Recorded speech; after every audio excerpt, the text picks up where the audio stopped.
The stress response cycle is a biological process in our bodies. It has a beginning, a middle, and an end, just like all the biological processes. Unfortunately, there is a disconnect in modern human life between what activates the stress response and what completes the stress response cycle.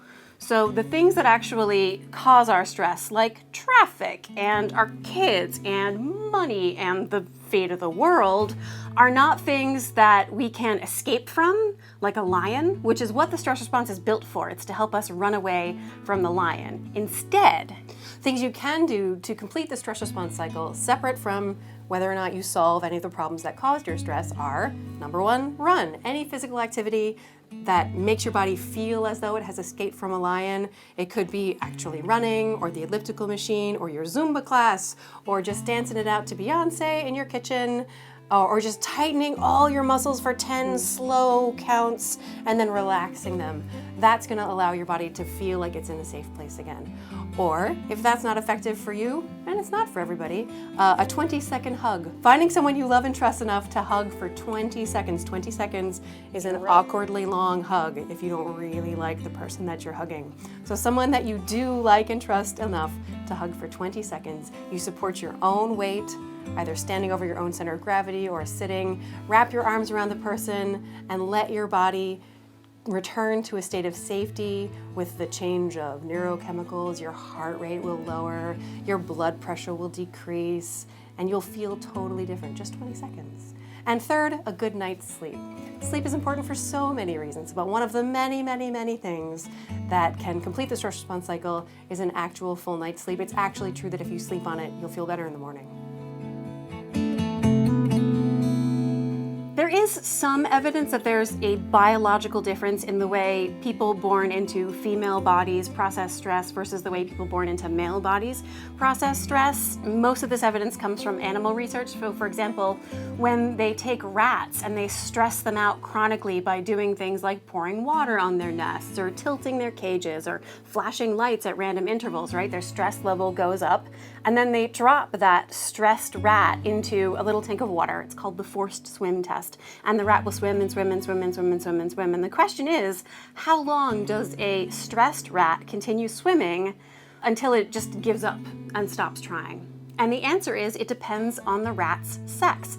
Female rats will continue the forced swim for twice as long as male rats, and their swim time never drops to as short as the male rats. So it turns out even female rats, like, #persist.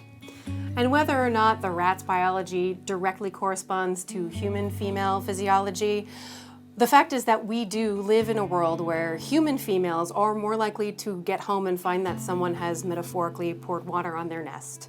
Being a woman in the 21st century industrialized West is to live with your gender as a chronic low-level stressor. Sexual harassment, catcalling, sexual violence, misogyny on TV. Being a woman in the world just is more stressful. There's a philosopher who wrote a book called Down Girl, The Logic of Misogyny. Her name is Kate Mann. And as a moral philosopher, she posits in this book a world where there are two kinds of humans. Human beings who have a moral obligation to live and be their full humanity, and human givers who have a moral obligation to give their time, their energy, their lives, their bodies to the human beings. Guess which one women are? So because we live in this world of attention where there's a tension between human beings and human givers are from birth internalized with this idea that I'm supposed to give everything that I have. And as we grow up and we start to realize, oh, maybe being pretty and happy and calm and attentive to the needs of others and generous all the time, that's making me exhausted all the time. And we start to realize maybe being that kind of person isn't good for my health. And we have to unlearn what it is to be a giver. Or, better yet, start to learn what it is to give to other givers and to accept help when you need it. Top 3 wellness tips. Number 1. Wellness is not a state of being, it's a state of action. It's the freedom to oscillate through the cycles of being human. 2, rest It is one of the cycles. Who doesn't know sleep is good for you, but no, seriously. If you don't get the rest will come and get you. It will grab you by the face, push you to the ground, put its foot on your chest, and declare itself the victor. Rest is that important. And number 3, the solution to burnout is not self-care. It's all of us caring for each other.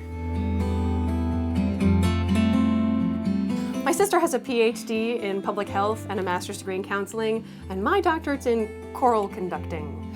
Why am I writing a book about stress management? Because I was hospitalized twice during my doctoral program, and what I learned that we wrote about in the book actually saved my life twice.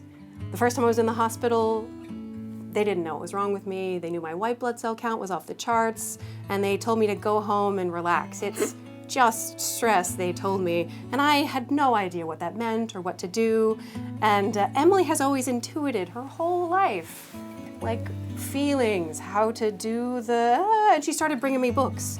And the first book that really changed everything for me was about the ways that our body holds on to rage and trauma, and talked about how your past is stored in your body. And I read the word rage on the page, and it just kicked my legs out from under me, and I'm sobbing on the phone. And what do you do when you're sobbing on the phone is you call your sister.